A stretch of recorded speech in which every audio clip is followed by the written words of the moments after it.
Hello everybody, welcome back to another episode of One Smoker's Palate. I am Eric, you are watching Oakland Tobacconist.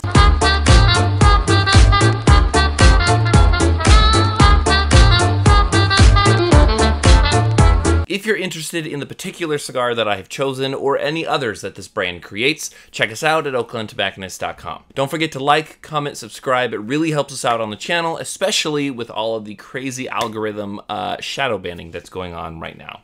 So it's been a really long time since I've actually put out another One Smoker's Palate. I apologize, I've been very, very busy, but I believe this cigar will be worth the wait. A little while back, we opened up and brought in a cigar account called Black Star Line. They use fantastic tobacco, and they really, really know how to blend. So in the Black Star Line lineup, you have things like the Warwich Connecticut, the Dark Warwich, which is a Corojo 99 using Aganorsa tobacco, and then finally Lalibela, which Lalibela is a San Andreas Maduro that is produced from El Titan del Bronx, which is a really, really like big premier factory. But I not only have the Lalibela, because that is a San Andreas, but a very special version. This is the limited 2,000 box count Lancero Lalibela. This is a 7.5 by 40. It uses that San Andreas with Nicaraguan fillers. So as I know so far with Lalibela, it's definitely on the stronger side, medium plus to full. But I've yet to smoke this Lancero, so this should be very, very interesting, especially in this Vitola. I'm a huge fan of that wrapper to filler ratio. Without further ado, let's cut into the Lalibela Lancero and let's see where it lands us. Give it a dry draw. Okay. No pepper at all. Definitely can taste a like barnyardy, cocoa-y aspect, and salt as well. So there's no tingling or spice. Let's go ahead and light this up. Gonna give it a toasting here.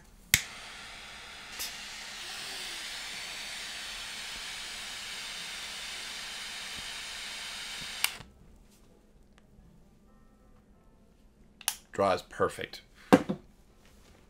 Here we go.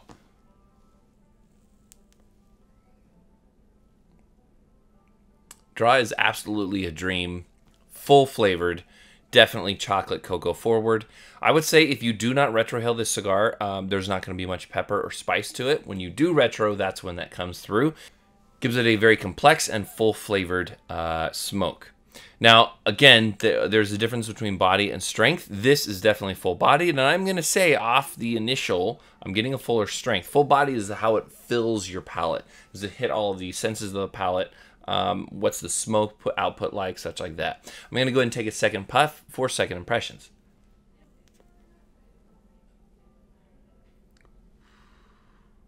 So, something I've noticed about San Andreas Maduro.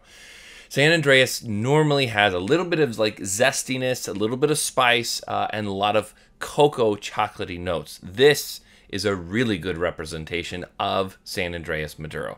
It has those flavors forward. It has that punch to it, not overwhelming, but overall just a really, really good flavor going on here. It's where we are so far on Lalibela Lancero. On this next episode of One Smoker's Palate, I'm going to continue to puff on this rather impressive start to a cigar, and we will see where it lands us as we continue. Okay, here we are, second, third, Lalibela Lancero.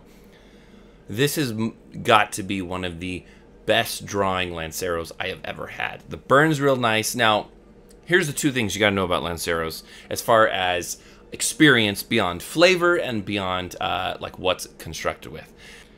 A really tight draw, or continually do not want to stay lit. None of those are a factor here. Now, the ash did fall off, and I will say when you're dealing with a smaller ring gauge cigar, unless I were to hold this 100% the entire time while smoking and never set it down, the ash could have probably stayed on. But if you're moving and setting it down and such like that with this small ring gauge, you're normally going to have that drop off. However, it continues to burn really well, does not go out on me, and also the draw is perfect. Enough said, I'm going to take another puff and we'll get into flavors that I'm having for this Lalibela.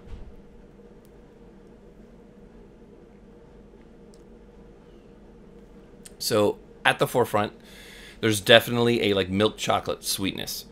It's not dark bitter chocolate, which I find really interesting because in the bigger Vitolas, they get more of like a raisiny, dark bitter chocolate. This is more milk chocolate, more sweet, but there's like a cinnamon, almost like, best way I can describe it, like a Christmas spice that's on the retro. And also like, I would say skinned almonds, like when you have just sort of like cracked open almonds and you're not getting so much of that skin flavor, but on the inside there's that like nuttiness that's sort of muted, but that's through that. So those are the three main flavors I would say I'm getting, more of that chocolatey, cinnamon spice, almond flavor. But I am really impressed with the construction and the flavor I'm enjoying right now. Let's go one more second impressions and then we'll get into our final third. More of all those flavors, but also there's a little bit of like a fruitiness. I'm not quite sure what fruit that is, but there's definitely a small amount. We're going to continue to smoke this and we'll see where we land in the final third.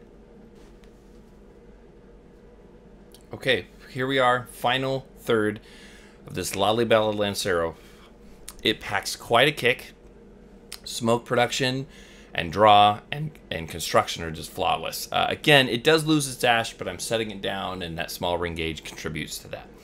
Conclusion notes, it has a lot going on with all the different flavors. It hasn't transitioned much, so I will say that it doesn't exactly like have so many transitions as you smoke through, but the flavors that I'm getting is so complex that I'm really enjoying it. And that milk chocolate and that cinnamon spice almost kind of like combines together. Maybe I'm tasting a faint bit of like citrus. It's almost like a Mexican hot chocolate, or even like a Mexican coffee type of flavor to it. Fantastic smoke output all the way, and just really all around just really enjoyable. And I think it really captures the essence of what San Andrés is, Mexican San Andrés, and what I'm looking for when I'm smoking a cigar with that on there. And I definitely like to see diversity. I like to have some of those like Bonita that's sort of so different out there. It's not your typical San Andrés, or Sin Compromiso, which is just smooth as silk. But this really captures the heart of San Andrés. So taking all those flavor notes, all the construction in hand, I put the score together, and this brought it to a 85, which, if I'm not mistaken, might be our highest score so far on the One Smoker's Palate quest of finding the ultimate San Andrés for 2022. So 85 is really, really high for me. I would say like exceptionally high would be anywhere between that 85 and 90. I tend to be really conservative when it comes to tasting these things and scoring these things, but this really impressed me. If you have not had a chance to check out Lalibela Lancero, I definitely recommend it. It is a limited production, only about 2,000 boxes made, but this is a fantastic cigar and a really good representation of San Andrés Maduro, and also, as a bonus point, good representation of what a Lancero should be. So that's our final score. Thank you so much for joining me on the channel, smoking with me here, and continuing the journey trying to find the ultimate San Andrés for 2022. I'm Eric for One Smoker's Palate.